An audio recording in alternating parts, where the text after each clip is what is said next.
Hey guys, it's Millsy here. Now, initially I wasn't going to do a video today, but after watching Raw, I felt I had to because this show just gave me so much to talk about. So many things happened on this show, a lot of it good. I would actually say this was probably, one of the better Raws of 2014. Which is not saying much, but still, this show was rather enjoyable for the most part. There was some bad shit, but, it was pretty minor, and it was just, it didn't happen often. The show had a lot more good than bad. Where do I begin? I guess the opening segment, which, it wasn't a great way to open the show. It wasn't bad, but I guess the main thing to talk about is Triple H and what he said about the supposed internet fans. I could, rant all day about what he said. I'm actually going to do a video about it by itself. But what I'm just going to say here is what I've said before. Just the internet is not some new piece of technology that no one knows about. Everyone is on it. So Triple H, when you're really taking taking stabs at your internet fans or the fans that oppose what WWE does,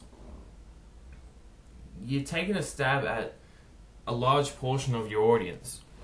And is that really a smart thing to do when, you have the WWE network not going so well, and you have this 6-month deadline coming up? Is it really smart to take a stab at your fans when you obviously need more subscribers for the WWE network? No, it's not real smart, is it? So I reckon if WWE had their time back, they probably wouldn't have done that. But whatever. Like I said, I'm going to talk about that in a later video. Now, another story that took place during the night was Stephanie McMahon and Brie Bella having an ongoing feud. Brie was actually in the audience, and Stephanie slapped her in the face after Brie called her a bitch and all that. Brie's still a terrible actor, I'm sorry. She fucking sucks. But she was ejected from the building, but then later on, Stephanie was arrested for battery, I think it was. And she was put in handcuffs and all. It was pretty funny. So I actually like what they did there. Further advances the storyline between Brie and Stephanie. Now lots of people are going to think they're going to have a match. It's possible. It obviously wouldn't be like a 5-star classic, but if they did, I wouldn't be opposed to it. They'd probably have to overbook it, but it could be good. So I don't know. I'd be fine with it. Where we have? We had the highlight. Well, we were supposed to get the highlight reel, but Chris Jericho was attacked by Bray Wyatt in another attempt from WWE to try and get people on this fucking app. They were saying, during the ad break on the WWE app, Chris Jericho was attacked. So now they are taking portions of their show, important portions, and deliberately taking it off television to get people to download this fucking app. It's insane how far they'll go. I reckon if they had it their way, they wouldn't even show the whole show. They would only have it air on the app if they had it their way. But after that, Wyatt came out, cut a pretty good promo. So it's obvious we're going to get a rematch between these two, most likely at SummerSlam. And I said it in my review that I think you know, I was fine with Jericho going over at Battleground as long as Wyatt eventually comes up on top, and it looks like that's what they're going to do.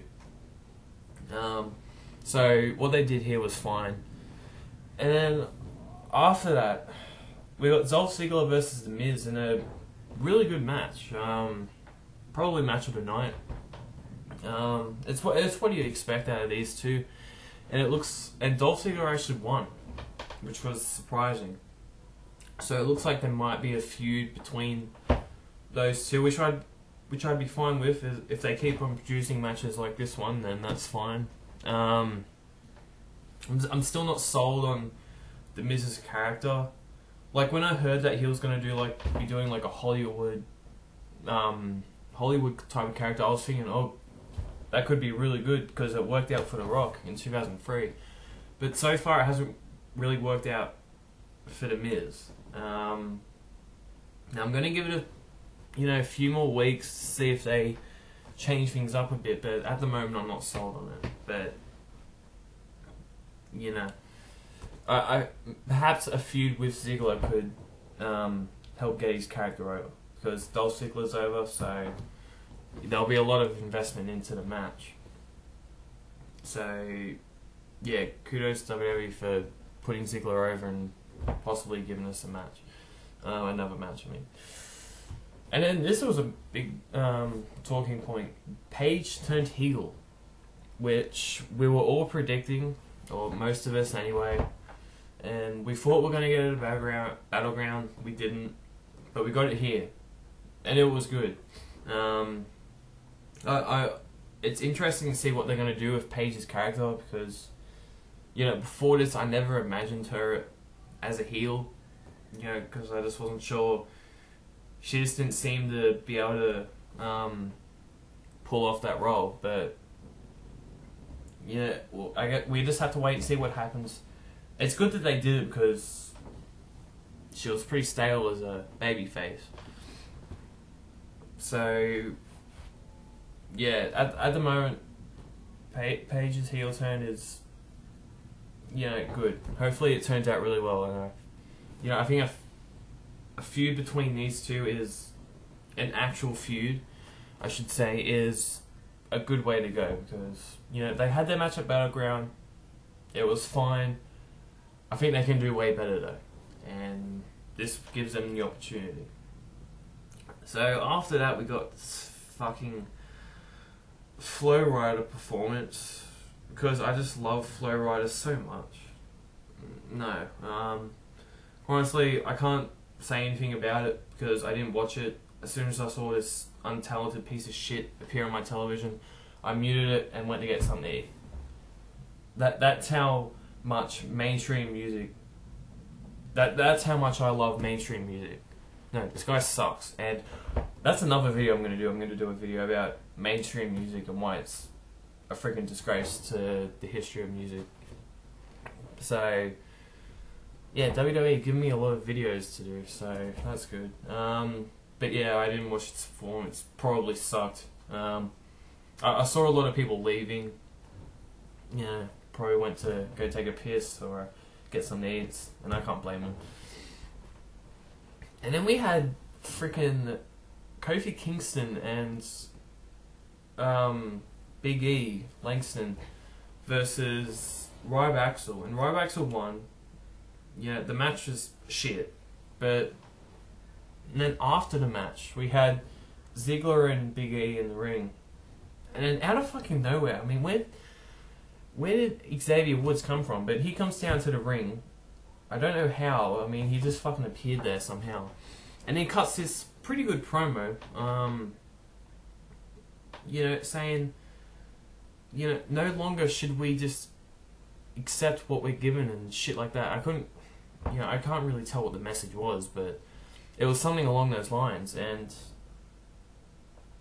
let's stand up for ourselves for once. And Ziggler and Big E agreed, and I had this feeling in my mind, it's like, this is eerily reminiscent of the Nation of Domination in a way, and I've seen lots of people bring up that comparison as well.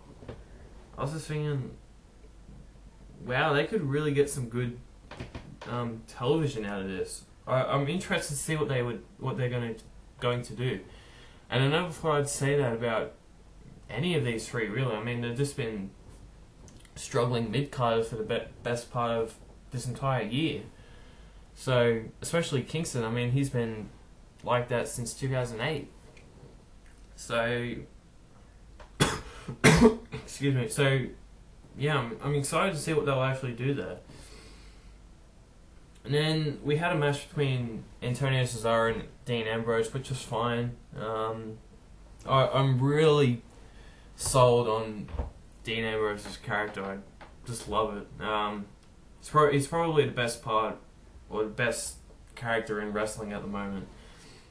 Yeah, just the stuff that he's doing is kind of this crazy character is just gold. And yeah, Dean Ambrose is awesome. And the thing is with him, they haven't really given him a chance to showcase his mic skills. Yet, yes, he has shown that he has capable mic skills. But, you know, he could do so much more. And, you know, that's no swipe at him. It's just the fact he hasn't had the chance to yet. Just wait till he gets the chance to do like a 15-minute long promo. Like, holy shit, it's going to be so good. So, yeah, I think Dean Ambrose is just going to get better. Can't wait to see his rise in WWE. And then we get to the final segment. We have Triple H come out for his big announcement about who's going to be challenging Cena at SummerSlam. And lo and behold, Randy Orton comes out. And, you know, I'll give WWE credit. They had me fooled for like a second. You know, I heard Randy Orton's music. I was like, oh, fuck, not this shit again. But then Roman Reigns came out and they brawled throughout the arena. And then Paul Heyman came out, and then I was thinking, okay, I know what's happening here. And sure enough, Brock Lesnar came out. Triple H agreed. Then he pissed off somewhere, probably to go get Stephanie out of jail. And then Paul Heyman cut a usual Paul Heyman promo, really good. And yeah, I knew they were going to do this, but I'm just really excited to see this match because, you know, going into this match, it's clear that, you know, for most of us, Cena's the heel. It's kind of like Money in the Bank 2011, ECW One Night Stand 2006, where, you know, WWE doesn't portray Cena as the heel, but in the fans' eyes, he is. And I think it's clear here. I mean, I'll be cheering for Lesnar. I have a feeling a lot of other people will be cheering for Lesnar.